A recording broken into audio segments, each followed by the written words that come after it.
Hey, Flooring Pros, I'm Jerry Levinson, and this is the Flooring Business Podcast, where we talk to expert flooring dealers, suppliers, marketing experts, software experts, and anyone I believe is going to help you in your flooring business.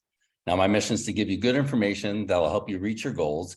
So if you're just starting your business, or you're trying to reach 5 million in sales, or you're getting ready to sell your business, you're going to find useful information that's going to help you reach your goals and profit now in the flooring industry. The Flooring Business Podcast is sponsored by Floors App. So for the best flooring business operating system and websites in the industry, contact Floors App. All right. So this week, everybody knows who Rachel is. I got Rachel Berlin of Precision Floor and Decor, and she's also one of the people leading the women's flooring. What is the women's flooring? Women of the Flooring Business. Women of the Flooring Business. Okay. It's a good place for all you girls to get on and gripe about us men. Yeah.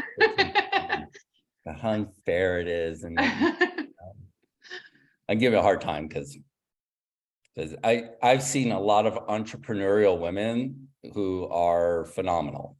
Yes.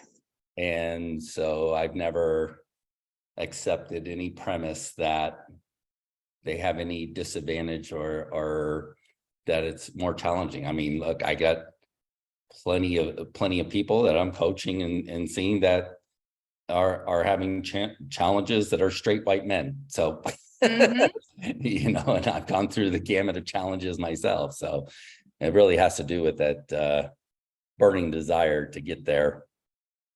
So you're in a fascinating position because you're one of the people that I've had a handful of people like you who are the manager. You're kind of almost leading the company in a way.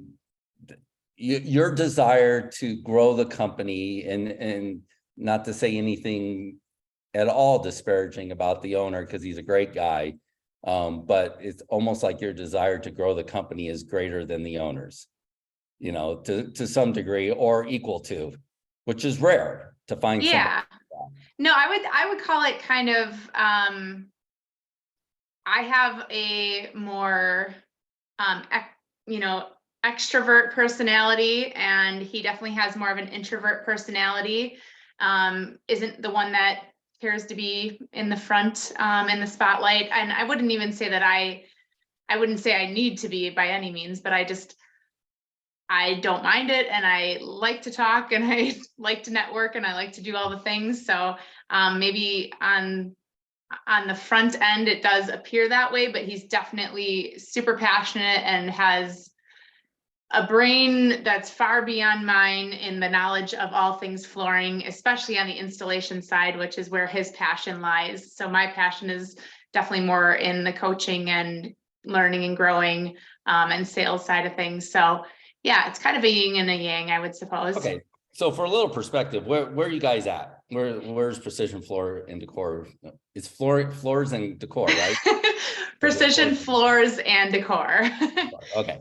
Yeah, so we're located in Plymouth, Wisconsin, which is about an hour in between Green Bay and Milwaukee, Wisconsin, which most people are more familiar with. We did also open a second showroom, which is in Manitowoc, Wisconsin. That is north of us, about 45 minutes closer to Green Bay. And I run I run the Plymouth showroom with my sales team there. So I don't know how long ago was it, about 3 years ago that I came out and saw you guys, but I think it was longer than that. Really? Yeah, because it was before COVID, and it was, I want to say 5. Right. Yeah. I go to a lot of marketing seminars, and one year I decided, instead of going to any marketing or business seminars, I want to go visit with flooring dealers that seem like they're doing pretty good, especially because I dig into some of your marketing and I didn't like some of what I was seeing, but I knew that you were generating a ton of traffic. So I'm like, I want to see why. Yeah. How are these guys performing so great? What can I do in my business? Which any of you guys that are in the flooring business, I suggest you do the same thing. Go visit, you see them on our forum, or about them through other channels. somebody's doing really well, go visit them Mhm. and take them to dinner or just hang out, see what they're doing and kind of get a feel for their marketing and their business strategies. You'll pick up a lot of stuff. But Yeah. so I came to you guys, you kept posting, how's your Saturday going? Yeah. And you guys were getting more people in on a Saturday than a lot of us get in the whole week. Mhm. So, you know, it was 15, 16, anywhere from 15 to 22, it seemed like, Yeah. constantly posting those numbers. So I wanted to see why, especially be it that your marketing wasn't particularly anything outstanding. You were No. spending no money on pay-per-click. Right. Your website was Still. fine, Yeah. you know, but you weren't spending any money on pay-per-click or really any advertising other Mm-mm. than there's a billboard outside of town. Yep. So what would you say was kind of the secret formula for your success and the success of Precision? Yeah, I think a lot of it came down to maybe some of the initial marketing that wasn't looked at as like digital marketing, but we did wrap like every single vehicle that did leave the showroom or the warehouse rather, and that became driving billboards. I would call that like one part of it. We worked with and continue to work with a ton of builders and contractors. And now that's where Brian and his brother Nick like shine. They are the relationship builders with the builders. So they really kind of almost catered to them in a sense of beyond what a normal flooring showroom would. Yeah. So we became a very good partner to those builders and contractors, but I would not say that that was easy. That started very, very slowly. Right. And some of the contractors actually just like kind of dipped their toe into it and they're like, oh, well, you know, this and that. So it was little by little, we grew that part of things, which then when you're on a job for a new home construction and you're there for a week and the vehicle is sitting there for a week, it's kind of the repetitive nature of seeing the brand. Mm-hmm. But I also, on a third note of that, I would say, you know, we really tried to show our team and show the faces of our employees and just kind of personalizing, even if it was on Facebook or even if it was on something, we were showing what things we were doing as a team. So we became more relatable and it was like, oh, well, I know that person or that person is my neighbor or whatever it is. They could start to kind of recognize some of our team members and then that kind of momentum started to speak for itself. Okay, but that part of it is really, that was more your introduction because you're the extrovert. You're the one that Yes. you're gonna have the Christmas parties, Thanksgiving parties. You're going to do things, recognize team members. You took that mantle and ran with it. Yes. Brian, and you're saying Brian's an introvert, but yeah, he's the one that started in the beginning, building the relationships. And that's really tough to do. I know some people, and I tried advertising for it, and you can't advertise. It's all belly to belly marketing. You got to go out and meet people, shake hands. 100%. Yeah, the networking groups, I think, were a big part of that. And he did a lot of those to start with. Oh, he did? Yeah, so he was the one, and he will tell a story where he like almost passed out. He was so nervous to tell, you know, to have a 10-minute presentation or even to have a 60-second presentation. Those were things that really did not come easy for him. So he did a lot of that networking, working with even within like the home builders associations and getting in front of the people that are going to be in front of our ideal client was kind of the whole, you know, thought process. So our painters and, you know, even the roofing companies and the interior designers, things like that became, you know, those became our key relationships because they can continue to feed that referral bucket as much as you hope that they can. Not that they're kicking, you know, tires when they come in, but really that you're actually seeing some qualified leads come through word of mouth. Now, when you started, let me see. So he got into the networking. I'm trying. Did you meet in surfaces got off track. When you went to Surfaces, did you meet Josh at Carpets of Arizona? No, I don't think so. No, he went up to the room with Florally at one point. So I thought maybe you crossed paths, but he's killing it with networking. I mean, this guy's in the B&I. He goes visits a lot of them. He's pretty much sustainable himself. He gets most of his own business, which is very rare for a salesperson to do. Yeah. And we're talking retail residential, not commercial. Right. So all of his leads are coming in through his networking efforts. And everybody in all the B&I chapters know who he is. I think that's kind of the key thing, is that you want to be, if you're not you're the go-to flooring person, but you also kind of want to just be the go-to person. Like when somebody's looking for something and they're like, oh yeah, I'm sure Rachel has a connection to a whatever it might be in like the home improvement realm, like somebody to refinish cabinetry or, just something kind of off the cuff. Like I've found that a lot of them will turn to me and I'm like, that's awesome. I'm not making money off of it, obviously, but that referral at some point in time does come back. So it is the giver's gain philosophy that, networking groups do hold. And I find that very true. You can't go into a networking group saying, give me all the referrals. I want all the referrals. It just doesn't work that way. You have to be willing to give a lot more. And it usually takes, I don't know, I think the average is like 6 to 9 months before you really start to see like those referrals come to you. And that's just, the law of reciprocity, I guess. Right. And just to go back for you guys, the whole segment is not on marketing. This is on everything that encompasses what it is to be a sales manager and just the whole business, especially the small business owners, people under $10 million. Just the ins and outs of sales, hiring people, managing them, leading the company, all that stuff is what we're talking about here. So starting off with the marketing, I don't know why it's not even in order from my list. Just go right into it. But the other thing that was really fascinating is, and you explained this to me, funny story. So Rachel told me that everybody in that part of Wisconsin, you stay in your neighborhood. So you do business in that neighborhood. You don't go outside of that pocket.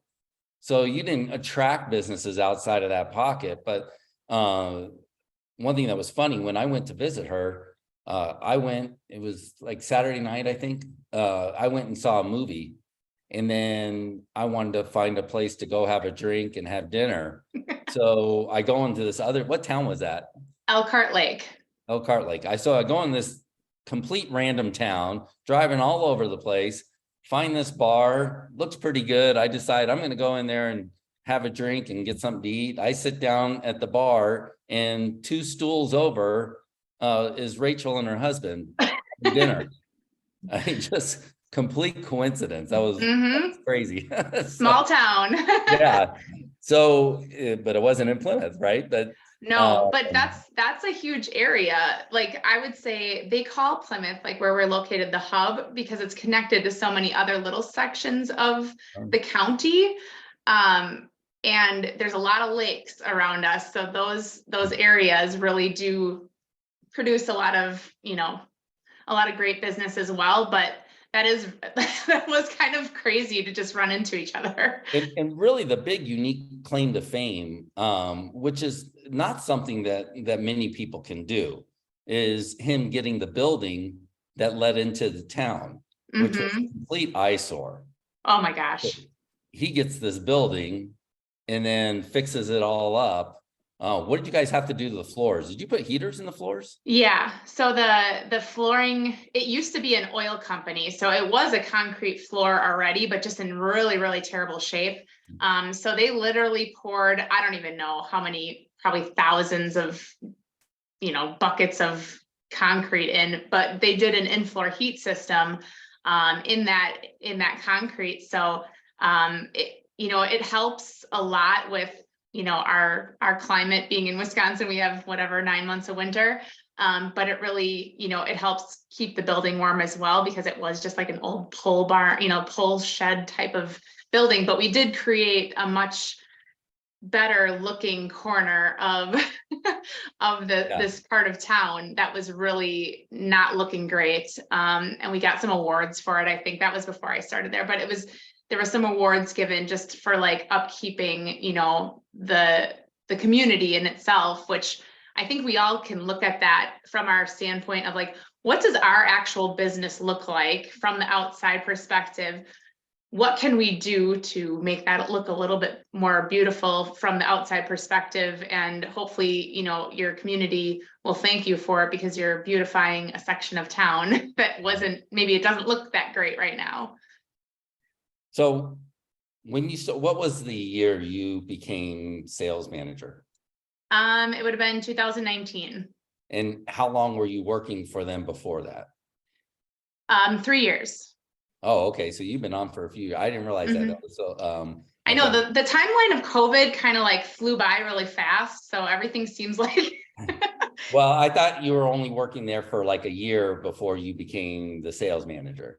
3 And years. Yeah. because I know there are some people that were there before you Mm-hmm. and you became sales manager. So you called me a lot at that time, and we were emailing, calling, Mm-hmm. texting, and just reaching out a lot and asking a lot of questions about that, Mm-hmm. about becoming a manager. I mean, so let's, Sorry about that. oh no, it was great. No, I loved it. And I had another gal, Dolores, she was in Las Vegas, and she kept reaching out to me too at the same time. And finally I told her, I'm like, Dolores, why don't you just come to work for me? She did. She came to work for me, and through COVID, she ended up going back to Vegas and using everything I taught her. And our sales manager at the time was like, you know, can you believe this? She just copied everything, you know, that you taught her. I'm like, well, that's kind of smart. I mean, you didn't copy it. That would be really stupid that you learned all these Right. great skills and If you're it not works. using them, you know, so Mm-hmm. that didn't bother me at all. You know, I thought that was smart of her to do. Yeah. But so tell us a little bit about early on. What did you learn about, let's start off with leading a company where you're younger than some of the Mm-hmm. people that you're in charge of, and Mm-hmm. some of them have been there longer than you. What was that like for you? Yeah, that was an interesting challenge. I had to look at it from a lot of different perspectives. And I know at first I probably was just like, I thought I kind of knew, and I just wanted to like put these things in place without really asking questions. And that was probably the biggest learning experience I could have had, was I need to learn from the team that exists and where their strengths are, in order to kind of adjust my capabilities. And I'm still learning for sure. It's an ongoing journey. And I would say, like, for me, especially with generational, you know, challenges, it's like there's a communication difference, and there's just the way that we go about like our relationships with our clients difference. So I had to come up with some sort of a cadence where I was regularly checking in with people, but I wasn't like overstepping and micromanaging, because that is not what needs to happen. But I also had to build trust with them. So the trust was probably the first thing that was necessary before really getting into, you know, putting like a new process in place.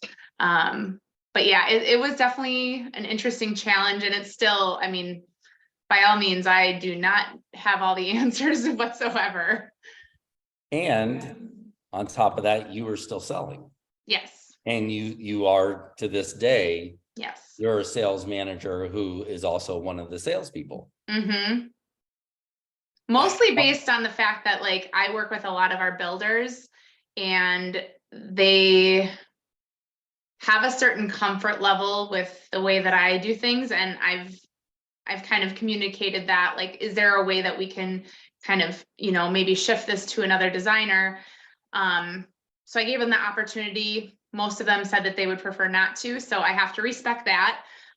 But also if there are leads that come in, like the walk-in traffic, I really like, I want my team to have as much of that as possible. That's not something that I need by any means to even take unless it's like an overflow situation. Right, right.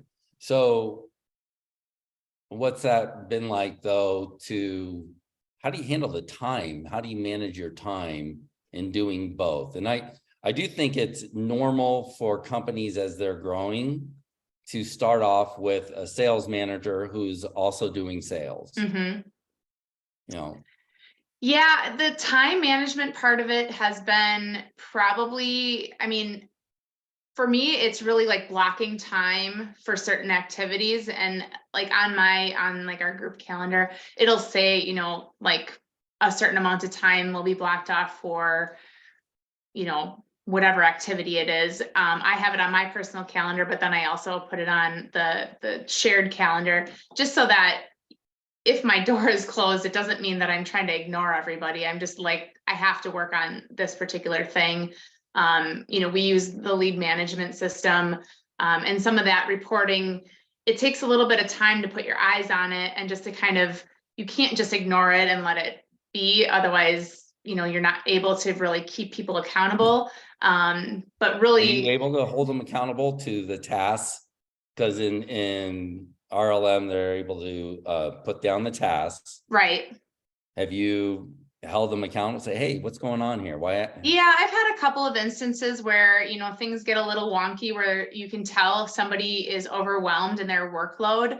And then somehow that particular part of their job kind of falls to the bottom of their priority list. Right. And I really I look at it and I try to be as honest and like, upfront about it as possible. But I'm like, I can only see this in front of me. I don't know what you have going on in every single part of your workload. So by what I'm seeing, it looks like you're neglecting these customers. I know that you're not, because I know I would be getting phone calls, or we would be getting phone calls, and there'd be more chaos that could ensue. So I usually offer, hey, do you want to go sit in a separate space? Just, kind of close yourself off in a room and just kind of update what you need to update, because you know how that happens. The avalanche starts falling, and it's so hard to unbury yourself because you're already that deep.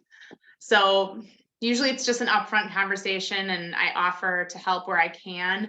I would say I've gotten mixed feelings on that, from a couple different, it's just different personalities that take it differently. So I'm like, not trying to be mean or anything. It's just, I want everybody to succeed. And when it looks like you're not up to date with them, that's what I'm seeing. So I just posted about that, is like, and we do as owners, managers, leaders get intimidated by employees, right. and they're bitching, griping, complaining about doing something new or something different. Mm-hmm.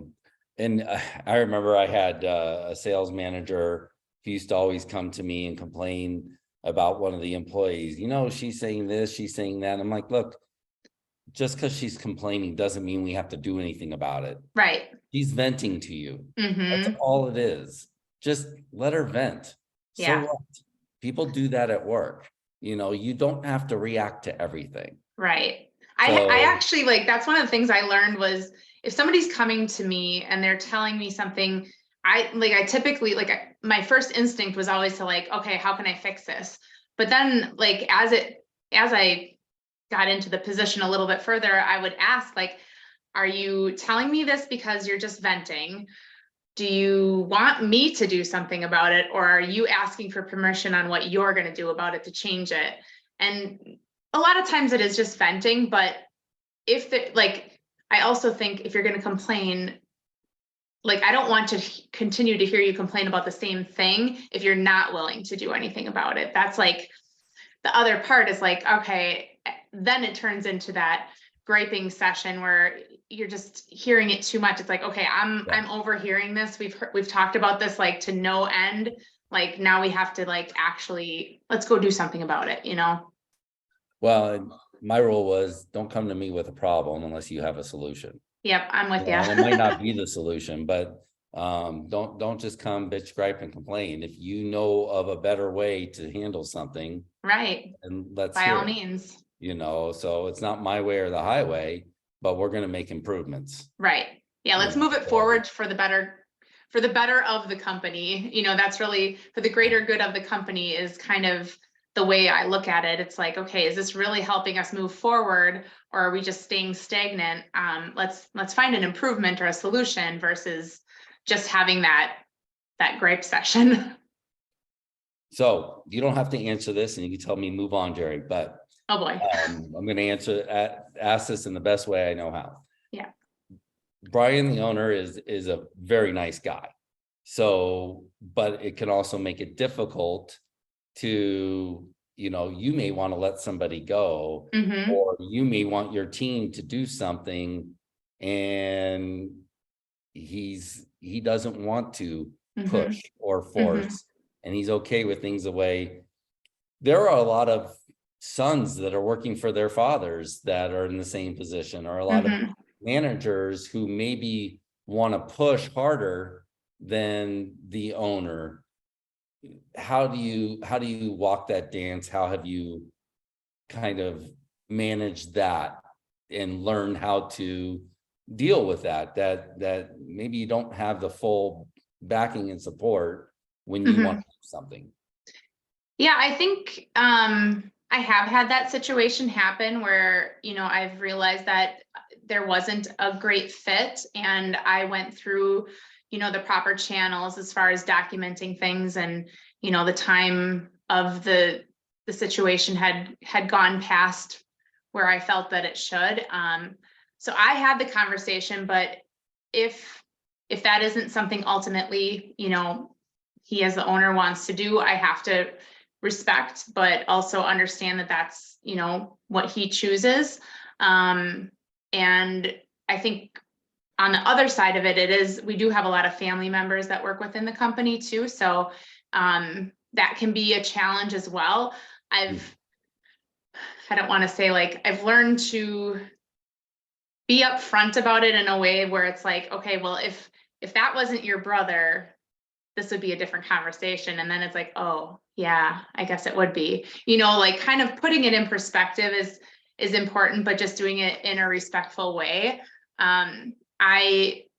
There are things that I feel, could be improved, but it's got to be on the right timeline. And sometimes my timeline isn't the same as theirs, especially when, it's the business and the money that goes behind things. That's ultimately his decision. So I have to be respectful of that. Rachel, this is a huge point to make for installers as well. And I've often said this, that, one of my problems with the installers complaining about not getting paid enough is the way they go about it. Now, you have a problem, so you documented it and you sat down with him as a professional to discuss the matter. And I've often argued, if installers would figure out how to do that, it's not just that you're getting underpaid, because a lot of times the owners don't understand the complexity of the work that you're doing. Right. You have to, as a professional, go to them, don't bitch and gripe, but go to them and sit down like a professional and discuss it. And then you have a choice whether you want to continue working for that person or not. We all have those choices. We all have options. We can all look to find a better job or a better setup, a better company. If we don't like the situation, you try to change where you're at, make it better. If you don't like it, then leave. Right. I was 16 years old and working at Jack in a Box. And that's when I learned this lesson. The manager came to me and said, Jerry, if you don't like it, then leave, but shut the fuck up. I mean, how many times I have to have that conversation with somebody that's 40, 50, that's older, and that is a challenge. Lesson at 16. That's when you need to learn it, when you're a kid. Right. I think we have the biggest challenge too, because most of our companies have subcontractors. So in essence, they are their own boss. But they also know that it's that hand in hand. It's like they need us and we need them. How can we all work together in a way that is the most cohesive, but also we can communicate together. And I'll tell you, we just recently, just as of this year, we put it on our calendar that we're having a couple installers come in on our sales meeting days And we're just gonna sit down love with it. them and understand, like, try to learn from them. Like, they have complaints about things that I'm like, I would never have thought that, or, Yeah. you just never know until you hear it firsthand. So we can learn a lot from them, and then I think they can learn a lot from us, just as far as the whole process goes. In order to hopefully at the end of that, then we have a more smooth installation process and happier customers. Somebody complained about an installer walking off the job because they weren't getting paid enough to carpet around spindles. And I've done upholstery for a living, so I know it's Mhm. no big deal. And to make a couple cuts and get around a spindle is not that big a deal. That's what I thought. And then Right. Kenny Nix showed me a video. And I was like, oh, wow, well, this was a learning experience for me to say, one, Mhm. okay, it is much more complicated than I thought it was, and it does take a lot longer. Yes. So I I said, look, this is the installer's opportunity To to show and teach. educate us. The problem is the installers think we know that it's that complicated, Mhm. when a lot of us don't. We don't understand it.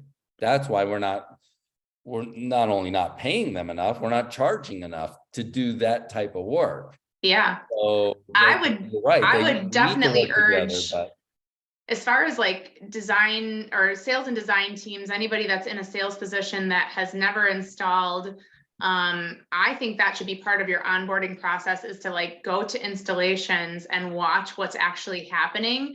I'm not saying you have to do the work, but there's a level of respect that will happen if you go to the job site and you can see exactly the process of how something works. I like, every time I hear somebody like that has never installed something say, oh, well, that's easy.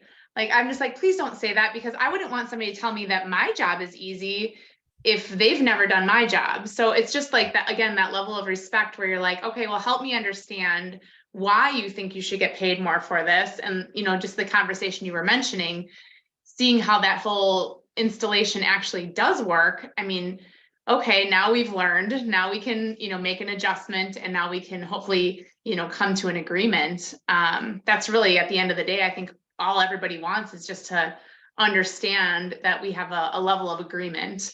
yeah. And look, I've never been on an install, actually, believe it or not. So own the company, and we paid our installer as well. Mhm.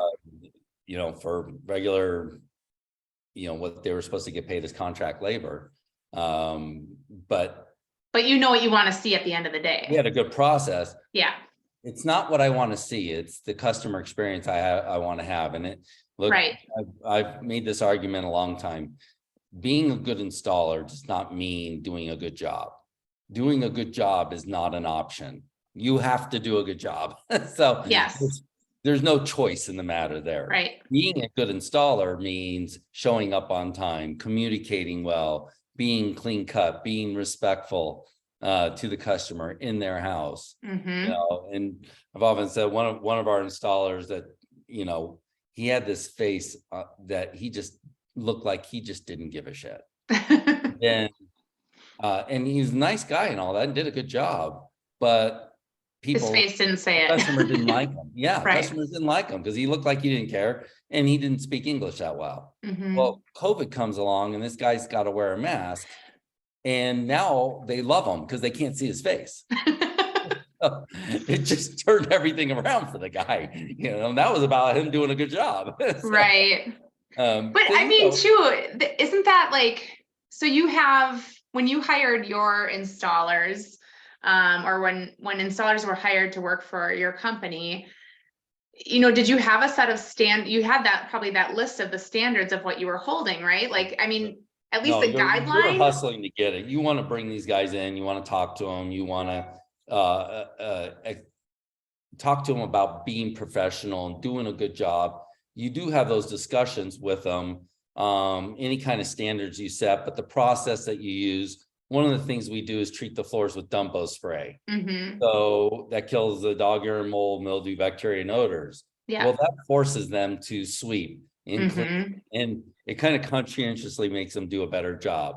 Now, the other thing we do is we call it the installation incentive program, where we call the customer and ask them to rate the installer. Mm-hmm. This is huge because it does a couple of things. If they give that installer a number 5 rating, then we say, oh, that's great. Would you mention the installer in the review? Yeah. Because we'll give the installer a bonus. I don't think you should say have the installer and give, I don't think you should give the installer a bonus if the customers leave a review. If the installer is the one that asked for it.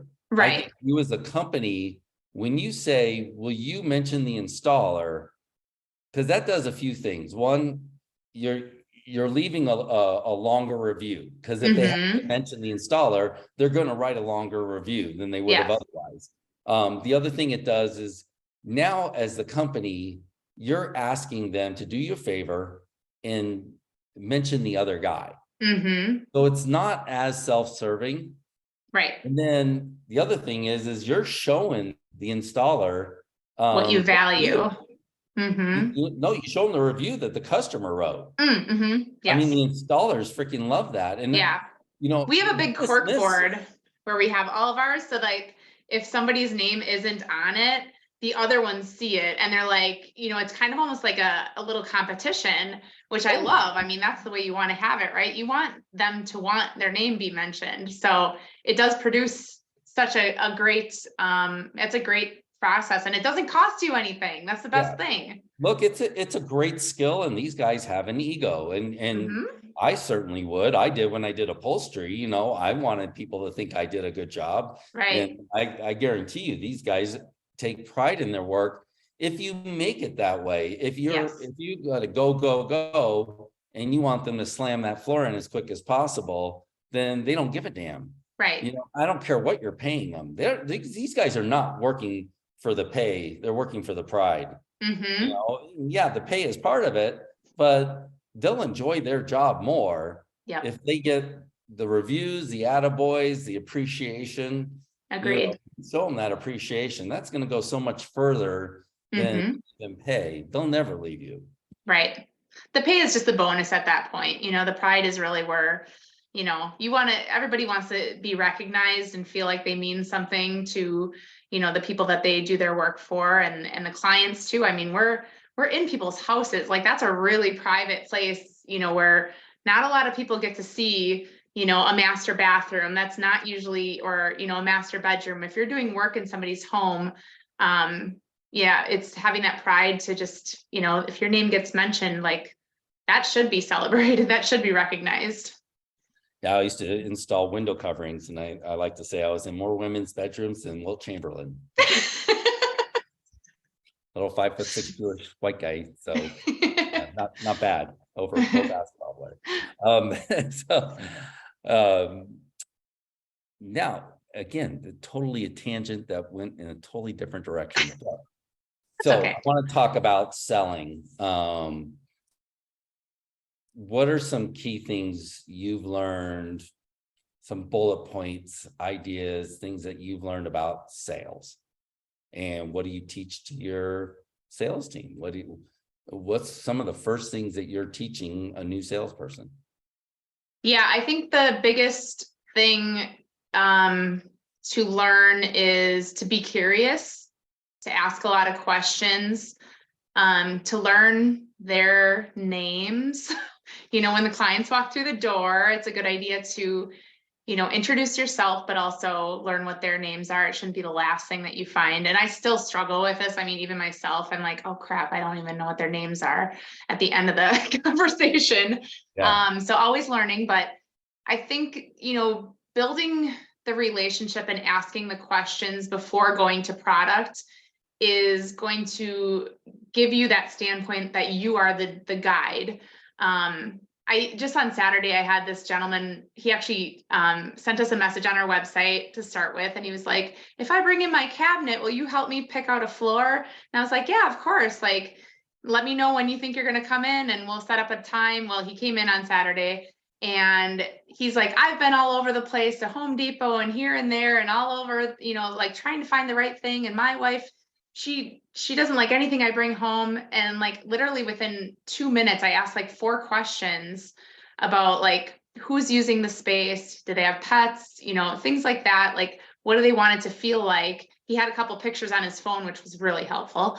And then I literally picked out 2 samples, and like today he called me and he's like, oh my gosh, we both love it. And Oh, like perfect. that's Nice. just like, to me, that's the best, but it's also, I think we sometimes complicate it by going too much into the details of the specifications and the features. If they work in tangent with what the customer has told you, then it's important. But if they never told you anything about their pets, don't talk about, you know, if scratch resistance hasn't been something that has even come up in the conversation, don't point out something that doesn't matter. Lead it back to what something that you asked about. So relationship selling, and, you know, making it fun too. You got to get excited with them. Funny. That's the I biggest thing. saw this doctor one time, and they did blood work, and you know, was trying to get advice how to get more energy and all this. So they did blood work, and they never asked me why I was there. He just started off with the blood work. And then I went in there, and the guy gave me a big old lecture on why you should stay away from tomatoes. Well, I don't eat tomatoes, you know, and if he would have Yeah, asked me that up front, he could have saved the whole lecture. right. So, Well, and that's, I mean, that's what I think we all are trying to do, is like, we're trying to not waste somebody's time. And I always think of it, I'm like, okay, if these people, if this customer has walked through my door, has made the decision to walk through our door to visit us, like the least I can do is ask about what they have going on in their home. What do they want it to feel like, especially if they have no clue what they want. The last thing I want them to do is page through 100 samples to find out what they like, because most people do not know what they like. They can tell you what they don't like, but they cannot tell you what they want or what they like. So by filtering you know, by filtering those questions, I can start to determine a solution based on what they're telling me. And usually that's when I'm like, okay, let me go grab a couple samples and I'll bring them to you, versus like, let's go through and page through this 200 sample display. Like, it's just, you know, we try to well, make it fun and we try to make it simplified. our industry is very product focused. It's Oh, not yes. people focused. And it really is interesting that I've always said it's better to understand than be understood. Yes. Is one of my favorite sayings. And I learned over the years, I don't have to tell them anything about me or the company. Right. You know, that at the end of the day, I don't matter. If I understand what they want, when they want it, and how to put it down, and that, you know, how to make them happy, and I understand everything about them. It's funny you mentioned about be curious, because there's a coach I follow, a guy I follow that always has you pick a word of the year. Mm-hmm. And one of the only time I ever picked a word, the word was curious. Mm-hmm. And or curiosity. And it's like, you know, always be curious about other people in any relationship, whether it's dating or a spouse or kids or Coworkers. coworkers. Right. It works really well just to be curious and understand what other people are coming from, you know, than versus being so eager to share what you know. Yeah. And two, like, I do love finding a connection with a client. I think that's a very quick way to just build that rapport. If you haven't built it somewhere else, I mean, for me, it's like, where do you live? That's usually, you know, a good one, because for me, it's like, if the client lives in Kohler, I will say, oh, you're my neighbor. And because it's such a small space, I'm like, and then they say, you know, they live over here. I say, oh, I live over there. They usually know somebody. We probably have a common person that we know. Or, you know, oh, you have a dog. What's your dog's name? And, you know, what kind of dog do you have? Oh, you have children. How old are, you know, there's a way to do it. I mean, one of my team members, she would not look like it if you saw her, but she is a hunter, and she's an avid hunter. So as soon as there's a husband and a wife, and the husband's starting to glaze over, you can tell, you know, he's just not having it. And something gets brought up about hunting, and she'll like say something about it that his eyes and his ears perk up. And all of a sudden it's like suddenly the husband and her are connecting and they've done all the design work. And then it's like, oh, that was really fun. And it's like, okay, you were not paying attention up until this point that hunting got brought up. Awesome. But it's awesome. Like, I'm like, every time I see it and I hear it, I'm like, perfect. Way to go. Yeah, I You always say connected. we want to get the job when it has nothing to do with product, price, or service. I want it to be about something else. I was at a Definitely. customer's house one time and they offered me cookies, and I'm like, hell yeah, I'll take the cookie. And she says, okay, I'm going to go with him. Husband says, well, we got 2 other estimates. She said, cancel him. He likes my cookies. I'm going with him. You know, Perfect. I mean, it's so funny, these things that happen. That the gal that worked for me, she had a phone from, we're in Arizona, she had her Seattle number, and I got her new number from Phoenix, but she would explain to people, I'm going to send you a text, it's from Seattle. And the people would respond, they say, oh, I'm from Seattle too. Oh, really? Or they had a story about Seattle. Yeah. So oh, screw this. I change it back. I said, you have your Seattle number. I That's mean, incredible.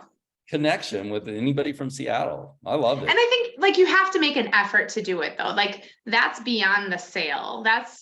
Those are things that it's really hard to teach that. But I think when we train and we onboard a new sales RSA, it's like they should be observing your team and those things should be happening. And they usually happen naturally, but I think observation is very important when we do bring somebody new on. I don't think you should throw them into the deep end and just be like, go for it, because it's not setting them up for success. So they can at least disagree with you on that you have to make an effort, because it should be effortless. And if you're a good salesperson, you're having fun and it's just natural to build rapport.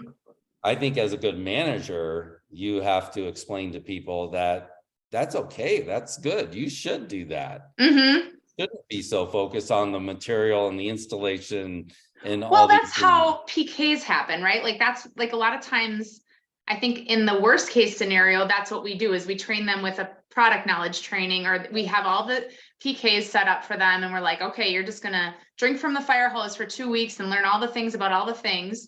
And suddenly a customer comes in and then they're like, and they talk about wear layer, like it's the most important thing, or like the twist or the ounce. And it's like, we're not setting them up for success in that way either. So we have to, create that importance of, it is more about the relationship than it is about the product, even though all this product is in here and we have to at some point talk about it. It's going to be way less important. The sales training that I teach and I do doesn't say anything about product knowledge or product or installation. So, it's not the most important thing. So, all right. Let me fire a few at you because we're running low on time. Try to go 1 hour. But have you hired anyone since you've been in that position? Yes. And what do you look for? What are the main things you're looking for when you're hiring a salesperson? I think the biggest thing that I look for is, there's characteristics, right, that we want. I think I want to see them be a go-getter. Now, how hard is that to see in an interview? Very hard. But there's a feeling that you get when you start to ask questions. And I usually can gather it from like the phone interview. I can hear their excitement level on the phone if they are a great, conversationalist, and if they can kind of keep things moving and it's not a lot of dead air time. It's just, you can tell it's moving forward.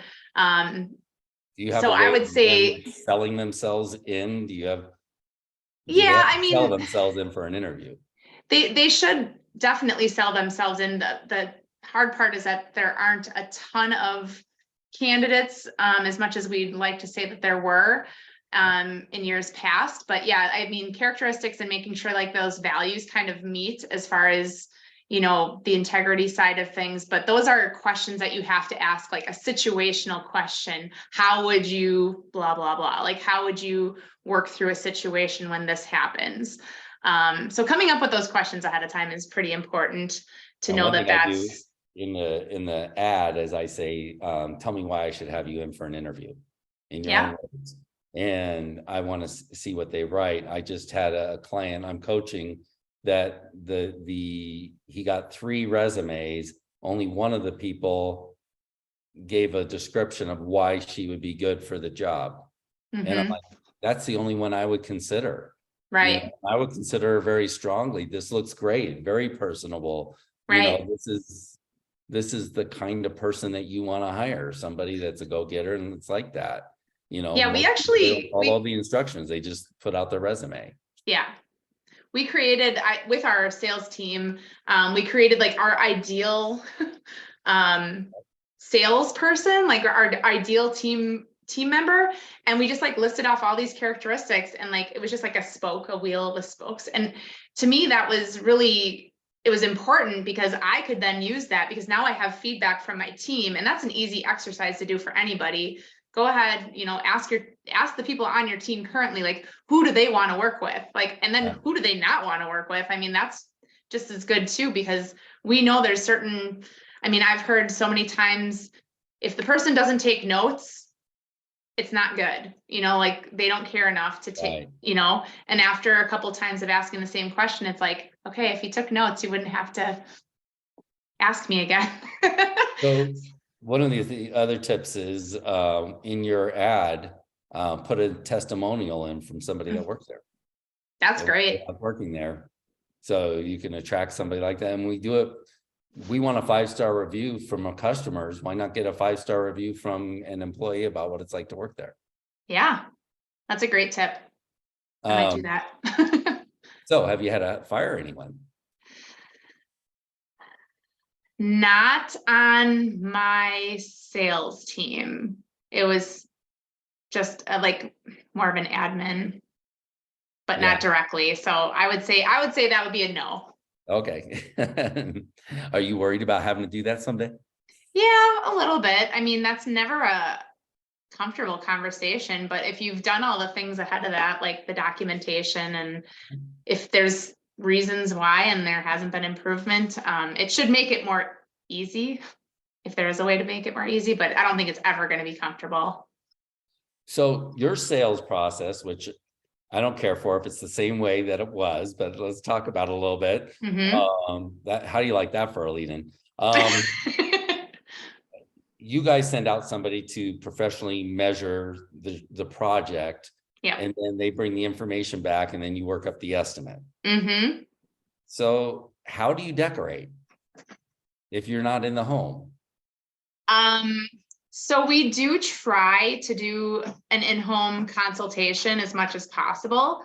But that's how we kind of process when the client does come into the showroom. We do try to have some pre-questions or pre-selected asks of the customer. So if they can bring in some photos of the space, if they can bring in a drawer front or something like that. Those are kind of some things that help us to see what they're seeing. So it's not always the ideal way to do it, but most of the time we're pretty good. We So do have mostly designers on our team though. my argument for this too is that, look, it's an investment to send somebody out, a professional that does the measuring. Mm-hmm. And I've always said, if you're going to do that, it's good to have the sale at least, because at least you know you got paid. Right. So if you got the money, then you send the professional out there to go do the measuring. And what I've seen is this process that a lot of people have, and you guys are very successful. I know you do fantastic. You get the reputation and all that for it. But if you send somebody out there, the process is meant to get the job done right, not to get the job. Mm-hmm. Yeah, I see And what you're saying. I think that's a very valid point that I think, in all honesty, I love the idea of doing a free estimate, and then the measure is based on after you have the job and have a deposit. Maybe at some point we can work towards that. I don't know. It's hard to change old habits. And then that's the argument that everybody has in the industry, is just like, oh, nobody in our area does, charges for a measure, but I just posted. I'm like, I say it all the time. I'm like, we are not in the business of writing proposals. Like, that's not what we're in the Thank business you. for. That's So, what I do. It's like, you're not, the customer did not call you out for an estimate. They called you out for flooring right, or for remodeling. right. But we treat it as they're calling us out for a price. No, Mm-hmm. price is the price. We just need the information and we need to decorate. But Right. Yep. and if you have that attitude, that the job is yours. Yeah. So the other thing I observed when I went there is like there were three things you guys needed to change when I went there, and one was the prices. You needed to increase Yeah. the prices. Two was your sales presentation, and three was you have way too many displays. Mm-hmm. How's your display situation now? Not any better. No. We have created a process of, at the end of the year, we've gathered the information on the sales that we've had from each display, so we know whether or not the display should stay. With that being said, it's really hard for people to let go of something that they paid a lot of money for. Right. So I think that's the hardest part, is that I don't think more is better personally. I don't like it when it feels like there's too many samples. It's too overwhelming already. So definitely a goal would be to weed through and get rid of some displays. We have a 6,000 square foot showroom. We don't need to fill like the entire thing. It doesn't make any sense, but yeah, that's a tough one. So look, I mean, hands down, Precision Floors and Decor is in design. Decor. Decor. It's okay. Decor is a fantastic company. Thank you. And we all have room for improvements or changes. And even the way I recommend people do things, it's not the right way for everybody. However anybody does it, whatever anybody does, it's nice to look for opportunities to tweak and improve any processes, any procedures. And the clients I work with, I've got I've got a couple of them that don't do installs. So we created a process for that shows the advantage to the customer, right? That you can have the installation done by a professional but not pay the markup. So any strategy we can turn into something advantageous for the customer, which is the goal at the end of the day. Need our customers. That's the only thing we need to have a good running business is customers. Right. Yeah. Without customers, you don't have it. Right.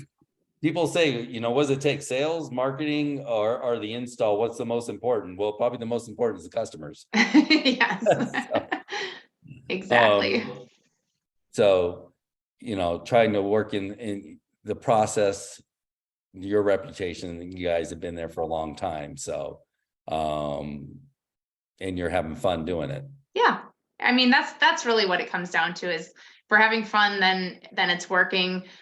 For making money, it's working. If we've got satisfied, happy clients that come back again, and those reviews are important. Like you said, that's really the pat on the back that you're looking for, and that does help. I mean, that is something that we've grown since when you were in the showroom to now. I think we're up to 250 reviews, and we started at like 40. So it is possible, but you have to put an effort to do it, and you have to ask for the review. It is very important to ask. People are not going to just give you a review just because you did a good job. You have to ask for it. Yeah. Funny thing is I just posted that about the sales. Yeah. You have to ask for the sale too. You got to ask for the sale, right? Yeah. Sometimes we leave that part out, and we our closing statements to the customer leads them to not buy rather than buy. So, let me know if you have any questions. It's not an ask. Right. Yeah. Good one. I should have put that down. I didn't put that down. So, all right. Good. Thank you very much. Let me close this bad boy out. But thanks for coming on. And I knew it'd be fun and interesting, especially this dual role of sales manager and salesperson is very common in our, Mhm. so how people manage that, and they can reach out to you, Yep. women, give a plug for the women's group. Yeah, Women of the Flooring Business. We do have a public page, which everybody can join. We also have a private page that is for women only. And that is a great place to reach out if you have any topic, question, or, just statement. Sometimes it's just a little positive moment that you want to share on there. I think that's a great place to have some good collaboration. And certainly if you would like to talk to me directly, I'm available. You can just private message me, Rachel Berlin. All right, sounds good. Thanks, Rachel. You are Okay. welcome. Thanks, Jerry. Hey guys, thanks for joining the Flooring Business Podcast. If you'd like to have a one-on-one discovery call for your flooring business, where we can review where you're at and how you can increase sales and profits by over 30%, just go to jerrylevinson.com. There's a free assessment in there too, where you can score your business and see which areas need the most improvement. So everybody have an excellent, profitable week.